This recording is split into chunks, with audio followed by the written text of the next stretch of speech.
अस्सलाम वालेकुम students.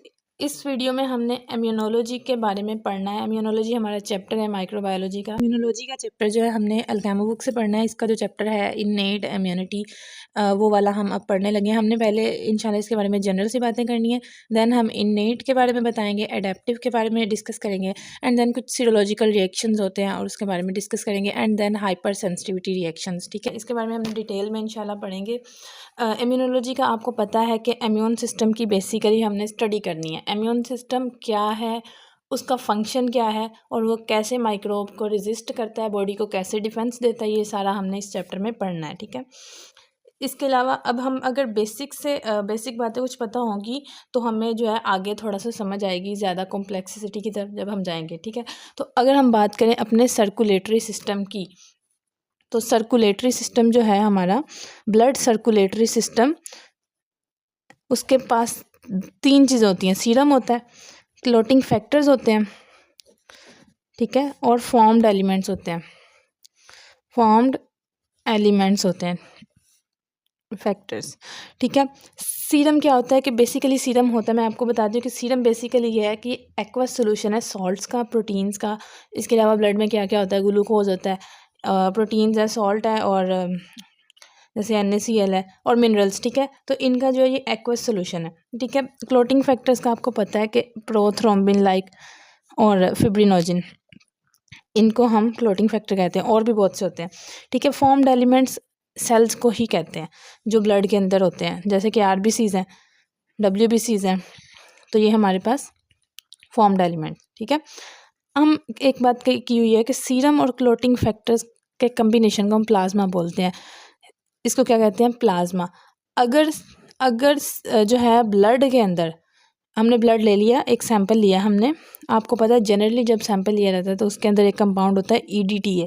EDTA tubes आती हैं। EDTA होता है एंटी कोएगुलेंट। जैसे ही ब्लड बॉडी से निकलता है कोएगुलेट होना शुरू हो जाता है, क्लोटिंग फैक्टर्स की कुछ एक्टिवेशन होना शुरू हो जाती है। ठीक है, तो EDTA क्यों डाला जाता है कि क्लोटिंग फैक्टर्स जो है उनको सप्रेस किया जाए, कुछ किया जाए कि क्लोटिंग ना हो। मेन मकसद ये क्लोटिंग ना हो, क्योंकि हमने सैंपल टेस्ट करना है। सो अगर हम EDTA ना डालें तो क्या होगा, क्लोट्स बन जाएंगे। क्लोट्स जब बनते हैं तो कुछ लिक्विड होता है विस्कस सा, वाइट सा, वो ऊज आउट होता है। ऊज आउट मतलब कि निकलना किसी चीज़ से। ठीक है, जब वो ऊज आउट होता है, वो लिक्विड सेपरेट हो गया, क्लोटिंग फैक्टर अलग हो गए, क्लोट्स छोटे छोटे। ठीक है, कोएगुलेटेड फॉर्म में। सो ये जो कोएगुलेटेड फॉर्म में कुछ चीज़ें थी, ये क्या होती हैं कि इसमें हमारे पास प्रोथ्रोम्बिन और फिब्रिनोजिन यूज़ हो चुका होता है, और जो हमारे पास लिक्विड बच जाता है उसको हम कहते हैं सीरम। सो आप यहाँ से भी याद रख लो कि ये जो सीरम है अब क्लोटिंग फैक्टर हो गया है यूज़, तो इसलिए हम इस लिक्विड को जो वाइट से कलर का होता है, ऊज आउट हो रहा होता है, उसको हम सीरम बोलते हैं। ठीक है, सो अगर हम इन दोनों को मिला दें, अगर ये क्लोटिंग फैक्टर एक्टिव ना हुए हों और इन्होंने अपना फंक्शन परफॉर्म ना किया हो, तो ये प्लाज्मा कहलाएंगे। प्लाज्मा क्या है, सीरम और क्लोटिंग फैक्टर का कम्बिनेशन है। ठीक है, उसके बाद अगर हम बेसिकली इम्यूनिटी की बात करें तो इम्यूनिटी है क्या, ये ज़्यादा डीप चला गया सीरम क्लोटिंग फैक्टर, लेकिन इम्यूनिटी है क्या। इम्यूनिटी हमारी बॉडी का एक जो है एबिलिटी है कि वो कैसे डिफेंड करती है अपने आप को माइक्रोब से रेजिस्टेंस कैसे करती है, और ख़ुद को कैसे प्रोटेक्ट कर रही है। ठीक है, इम्यूनिटी सेल्स कौन से, आपको पता है RBCs जो है वो उनका ताल्लुक है ऑक्सीजन कैरिंग कैपेसिटी और हीमोग्लोबिन वगैरह, वो सारा। ठीक है, WBC मेनली जिनको हम ल्यूकोसाइट कहते हैं, ये इम्यूनिटी बना रहे हैं हमारी। ल्यूकोसाइट्स जिनको हम WBCs भी कहते हैं। ल्यूको मीन्स होता है वाइट, मतलब कि नो पिगमेंट। वाइट वही होगा ना जिसमें पिगमेंट नहीं होगा। ठीक है, सो जब हम इनकी स्टेनिंग करते हैं तो इनका कलर ग्रे आता है। अच्छा, ल्यूकोसाइट्स हमारे पास दो तरह के होते हैं, एक होते हैं ग्रैन्युलोसाइट्स और एक होते हैं ए ग्रैन्युलोसाइट्स। ग्रैन्युलोसाइट्स जिनके साइटोप्लाज्म में ग्रैन्यूल है, ए ग्रैन्युलोसाइट जिनके साइटोप्लाज्म में ग्रैन्यूल्स नहीं हैं। जो हमारे पास ग्रैन्युलोसाइट्स होते हैं उसके अंदर हमारे पास न्यूट्रोफिल्स, यूसिनोफिल्स और बेजोफिल्स होते हैं। ठीक है, और जो हमारे पास ए ग्रैन्युलोसाइट है उसमें हमारे पास लिम्फोसाइट्स होते हैं। लिम्फोसाइट्स जिसमें हमारे पास T लिम्फोसाइट और B दोनों आ जाते हैं। ठीक है, और ए ग्रैन्युलोसाइट में एक और होता है मोनोसाइट। मोनोसाइट्स के बारे में बताती हूँ कि मोनोसाइट ब्लड में जब होते हैं तो वो मोनोसाइट है, जब वो टिश्यूज़ में जाते हैं, मिच्योर हो जाते हैं वहाँ पे जाके, और मैक्रोफेजेस बन जाते हैं जो फैगोसाइटोसिस करते हैं। ये सेल इम्यूनिटी नहीं बना रहे, कुछ और सेल्स का भी रोल है इम्यूनिटी में, जैसे कि हमारे पास फैगोसिटिक सेल्स होते हैं। फैगोसिटिक सेल मैंने एक अभी बताया मैक्रोफेजिस होते हैं, और एक होता है डेंड्रिटिक सेल्स, ठीक है। कुछ सेल्स होते हैं उनको कहते हैं नेचुरल किलर सेल्स, वो कुछ परफोरिन ग्रैन एंजाइम रिलीज करके ना सेल की किलिंग कराते हैं, कोई ट्यूमर वगैरह सेल या कोई आउटसाइड वायरल सेल कुछ भी आ गया, ठीक है, बैक्टीरिया आ गया उसकी, ये भी जो है इम्यूनिटी बना रहे हैं। इसके अलावा अगर हम मास्ट सेल्स की बात करें ना, तो मास्ट सेल्स साइटोकाइन रिलीज़ करते हैं। साइटोकाइंस जैसे इन्फ्लेमेटरी मेडिएटर्स को कहते हैं। साइटोकाइन जैसे हिस्टामिन हो गया, वो मास्ट सेल्स में होता है, ठीक है। तो ये जो साइटोकाइंस हैं ये फिर आगे इन्फ्लेमेशन कराते हैं, तो ये भी इम्यूनिटी सेल्स में ही आते हैं, मास्ट सेल्स। बेसिकली हमने इम्यूनिटी में क्या पढ़ा कि हमारे पास ल्यूकोसाइट्स बना रहे हैं, ग्रैन्युलोसाइट, एक ग्रैन्युलोसाइट, और हमारे पास फैगोसिटिक सेल्स होते हैं, कुछ एक नेचुरल किलर सेल्स होते हैं, और हमारे पास मास्ट सेल्स होते हैं जो इम्यूनिटी को जो है मेकअप कर रहे हैं। नेक्स्ट जो है वो थोड़ा सा है हमारे पास मज़ीद थोड़ी सी डिटेल है लिम्फ के बारे में कि लिम्फ क्या है। लिम्फ एक वाटर टाइप ही होता है। जब ब्लड के पास होते हैं न्यूट्रिएंट ऑक्सीजन, और हमारे पास है यहाँ पे टिश्यू या सेल्स, ठीक है, ये सेल्स हैं टिश्यूज़ हैं, ये ऐसे कर लो, ठीक है, मान के चलो कि सेल्स एंड टिश्यूज़ हैं। ब्लड से चीज़ें सेल्स और टिश्यूज़ तक कैसे जाती हैं, दरमियान में कोई फ्लूइड होता है, ब्लड वेजल्स और टिश्यूज़ के दरमियान में, टिश्यूज़ दो आपस में टिश्यूज़ हैं या दो सेल्स के दरमियान में फ्लूइड होता है वाटर टाइप, उसको हम लिम्फ बोल रहे होते हैं, ठीक है। वही लेके जाता है ऑक्सीजन, वही लेके जाता है न्यूट्रिएंट्स, और इन्हीं सेल्स का वेस्ट ब्लड में कैसे आना है, जैसे हम कहते हैं कि यूरिया प्रोड्यूस हो रहा है, यूरिक एसिड हो रहा है प्रोड्यूस, तो ब्लड में कैसे पहुंचा, वो इन्हीं सेल से लिम्फ के ज़रिए ही ब्लड में पहुंचता है, ठीक है। ये लिम्फ बहुत रोल प्ले करता है। लिम्फ एक तो यहाँ गया और फिर वापस आ गया ब्लड में।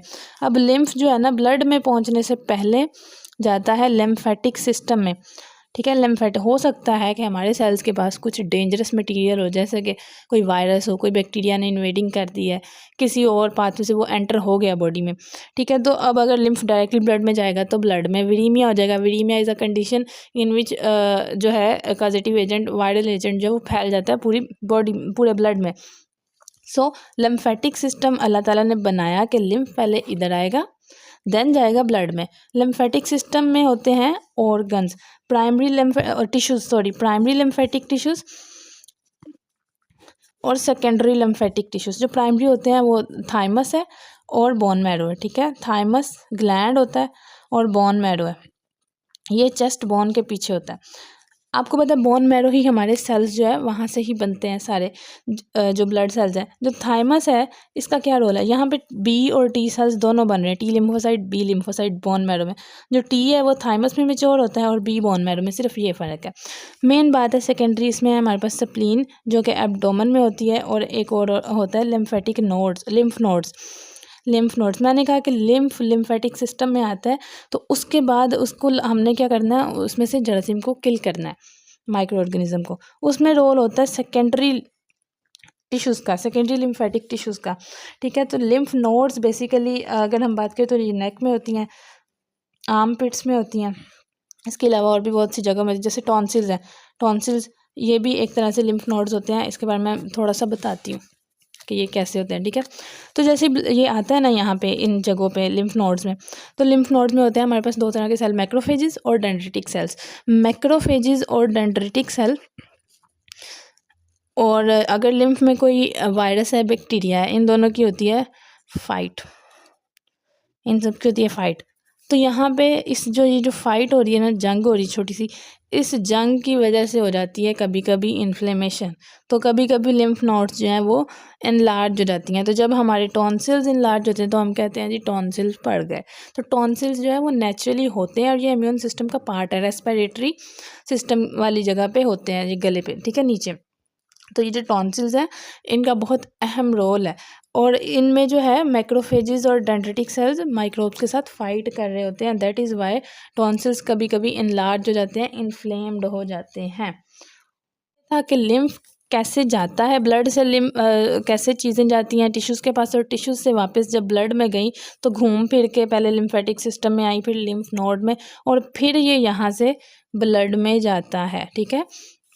अब मेन चीज़ इम्यूनिटी जो कि हमारा टॉपिक है, इम्यूनिटी है क्या, ये मैंने जो पहले आपको बताया सारा पिछली चीज़ें ही रिवाइज़ कराई हैं। इम्यूनिटी के बारे में आपको पता है कि ability of body to resist, या फिर डिजीज़ को प्रिवेंट करने की एबिलिटी। ठीक है, ये है हमारे पास इम्यूनिटी। सिंपल सी डेफिनेशन है। इम्यूनिटी की 2 टाइप्स है, इननेट इम्यूनिटी होती है और एक होती है एक्वायर्ड इम्यूनिटी। एक्वायर्ड इम्यूनिटी जो इननेट होती है वो बाय बर्थ होती है, नाम से पता चल रहा है, it is by birth. Acquired by birth नहीं होती, ये जैसे ही पैसेज ऑफ टाइम है, एज के साथ साथ जो है एक्सपोजर होता है डिफरेंट डिजीज़ के साथ, तो फिर वैसे वैसे ये एक्वायर होती है, खुद हासिल होती है गुजरती हुई उम्र के साथ साथ। ठीक है, इननेट इम्यूनिटी नॉन स्पेसिफिक होती है और ये वाली स्पेसिफिक होती है। अब नॉन स्पेसिफिक और स्पेसिफिक क्या है? नॉन स्पेसिफिक ये है कि जब भी कोई पैथोजन आया, वो वायरस है, वो बैक्टीरिया है, कोई भी है, इननेट का कुछ चंद एक हथियार है, वो उनको यूज़ करके डिफेंड करती है, वो किसी स्पेसिफिक एजेंट के अगेंस्ट फाइट नहीं करती। All agents, bacteria, virus, protozoa जो भी बॉडी में आ रहा है, बाय बर्थ इम्यूनिटी क्या करती है कि अपने जो मेन उसके हैं डिफेंसिव मैकेनिज्म, उनको यूज़ करती है। एक्वायर्ड इम्यूनिटी जो है ये आगे एंटीबॉडीज़ बनाती है जो कि स्पेसिफिक बनती हैं हर स्पेसिफिक पॉजिटिव एजेंट में। आपने पढ़ा है ना कि स्पेसिफिक माइक्रोब के अगेंस्ट या स्पेसिफिक एंटीजन के अगेंस्ट स्पेसिफिक एंटीबॉडी ही होती है। ठीक है, एंटीबॉडी भी स्पेसिफिक ही होती है, लेकिन इननेट में ऐसा नहीं है। इसके अंदर एक जो डिफेंसिव मैकेनिज्म है वही है और वो नॉन स्पेसिफिक माइक्रोब्स के ऊपर वही लागू हो रहे हैं, वही सारे फाइट कर रहे हैं। ठीक है, सो इसके अंदर अगर हम देखें तो इसके अंदर स्किन है, इसके अंदर अगर हम स्टमक में अगर जाएं तो वहाँ पे HCl आ जाता है। ये फिज़िकल बैरियर है, ये केमिकल बैरियर है। अगर फिर यहाँ से भी बच के माइक्रोब बॉडी में एंटर हो गया, ब्लड में चला गया, तो वहाँ पे फिर आके ब्लड में क्या है? मैक्रोफेजेस हैं, मैक्रोफेजेस हैं। स्किन है, इसके अलावा स्लाइवा है जिसके अंदर IgA एंटीबॉडी होती है। ठीक है, और टीयर्स, ये भी इम्यूनिटी बनाते हैं। स्किन है, ये वाले फ्लूइड्स हैं, और फिर स्टमक है, ब्लड है, और भी बहुत कुछ है। ठीक है, मेन बात एक तो ये बाय बर्थ है, ये नॉन स्पेसिफिक है, ये स्पेसिफिक है। एक और डिफरेंस होता है कि इननेट इम्यूनिटी मेमोरी नहीं होती, उसके अंदर मेमोरी नहीं होती, और एक्वायर्ड इम्यूनिटी में मेमोरी सेल्स होते हैं। मेमोरी सेल्स मेमोरी बनाते हैं कि ये माइक्रोब एक दफ़ा आ गया, दूसरी दफ़ा सेम माइक्रोब आ गया तो उसको फ़ौरन से किल कर दिया जाता है, क्योंकि आपके पास मेमोरी होती है। नेक्स्ट इज़ और कि जो इननेट इम्यूनिटी है ना, एक दफ़ा जो माइक्रोब आया, अगर उसी माइक्रोब ने दोबारा अटैक किया है तो जो हमारे पास रिस्पॉन्स है ना, वो वैसा ही होगा जैसा पहली दफ़ा हुआ था। ठीक है, रिस्पॉन्स के अंदर कोई बेहतरी नहीं आई। ठीक है, एक्वायर्ड में यह है कि पहली दफ़ा माइक्रोब आया, पेशेंट को डिजीज़ हो गई, तो जब पेशेंट दोबारा रिकवर हुआ तो नेक्स्ट टाइम जब सेम माइक्रोब आता है तो फिर वो नहीं बचता। ठीक है, इम्यूनिटी इतनी उसके अगेंस्ट डिजीज़ के बाद भी स्ट्रॉन्ग हो जाती है, स्ट्रॉन्ग इनफ हो जाती है, एंटीबॉडीज़ बन जाती हैं कि जब वो एंटर होता है तो उसकी किलिंग हो जाती है। सो ये मेमोरी सेल्स की वजह से है कि ये वाली बार बार जब एक्सपोजर होगा सेम माइक्रोब्स का तो ये बढ़ेगी, ये वाली इम्यूनिटी बढ़ती चली जाएगी। ठीक है, और ये वाली जो है इसका इसी तरह सेम ही रहेगा, चाहे माइक्रोब कितनी दफ़ा ही क्यों ना आए, इसकी जो है ना स्ट्रेंथ वो सेम रहेगी, ये बढ़ती चली जाएगी। पहला रिस्पॉन्स थोड़ा आया था, अगला रिस्पॉन्स फास्ट आएगा और बहुत जल्दी माइक्रोब को किल करेगा, और इसके रिस्पॉन्स में ज़्यादा डिफरेंस नहीं आता है, कांस्टेंट ही रहता है।